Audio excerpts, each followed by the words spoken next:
Good afternoon, everybody. Everybody is sad when their side loses an election. We have to remember that we're actually all on one team. So win or lose in this election, that was always our mission. That was our mission from day one. That's the way politics works sometimes. We try really hard to persuade people that we're right. We try even harder the next time. We're all on the same team. All right. Thank you very much, everybody.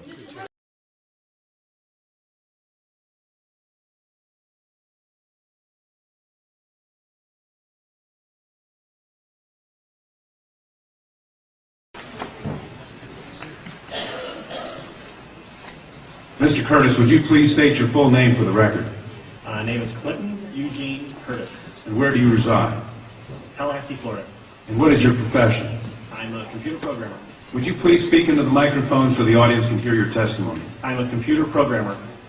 Mr. Curtis, are there programs that can be used to secretly fix elections? Yes. How do you know that to be the case? Because in October of 2000, I wrote a prototype for Congressman Tom Feeney at the company I work for in Oviedo, Florida, that did just that. And when you say did just that, it would rig an election? It would flip the vote 51-49 to whoever you wanted it to go to and whichever race you wanted to win.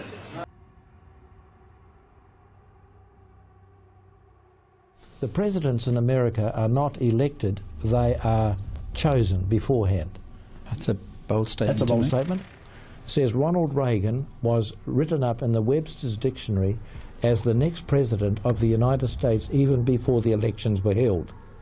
And the publishers of the dictionary had no explanation as to how that took place. So obviously they were well aware who was going to be elected. They knew, and they know already in America who's going to win this one. They know whether it's Bush or Gore. At the moment, Gore's ahead in the polls, but I still think Bush will get it because he belongs to the skull and bone society. But either way, the New World Order society wins. Well, I mean, I don't think it matters who's president. I'm one of those people. I don't think it does. You don't think it matters. It doesn't. Doesn't. Doesn't matter at all. Dude, Hillary Clinton goes to those Bilderberg meetings. That's like the Illuminati stuff, right? She probably hooked up with some guy wearing like a goat's head, and then she goes out on TV and she's talking to people who drive snowplows, like she can relate to them. We project that Mr. Gore is the winner in Delaware. This state has voted with the winner in Excuse me 1 second. I'm so sorry to interrupt you. Mike, you know I wouldn't do this if it weren't big. Florida goes for Al Gore.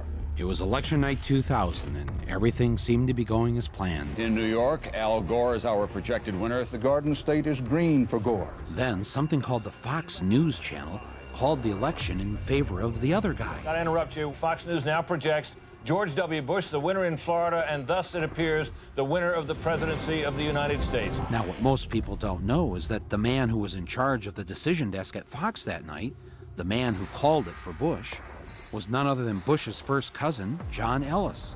You know something? We are going to win Florida. Mark my words. You can write it down. Second, make sure the chairman of your campaign is also the vote-counting woman. Now, in America at the moment, we have the elections coming up. You've got Bush and Gore, and the one that I'm hedging my bets on, and I'm not really a betting man, but if I was to use the phrase, would be Bush. Bush, of course, belongs to a society that his father belonged to before him and his father before him. The name of the society is called the Skull and Bones, sometimes called the Order, sometimes called 322, and they become puppets on strings and do exactly what they're told. Do they realise they're becoming used in that role as puppets, or are they willingly going along with it? They must know. They must know. They can't be stupid. I mean, these people, I'm just waiting for one bold politician to stand up and tell the people what I'm saying. You both were members of Skull and Bones, a secret society at Yale. What does that tell us? Not much, because it's a secret. Is there a secret handshake? Is there a secret code? I wish there were something secret I could manifest. 322, a secret number? There are all kinds of secrets, Tim. It's not as if it's just Republicans who have monkeyed around with elections in the past. Sometimes Democrats have too. You know, whenever people are in power, they have this tendency to try to, tilt things in their direction. The process is rigged. This whole election is being rigged. First of all, it's rigged. And I'm afraid the election's going to be rigged. I have to be honest. You could even rig America's elections. Out of these troubled times, our fifth objective, a new world order, can emerge. We have before us the opportunity to forge for ourselves and for future generations a new world order. When we are successful, and we will be, we have a real chance at this new world order. The affirmative task we have now is to actually create a new world order. Creating the kind of world order that I think all of us would like to see.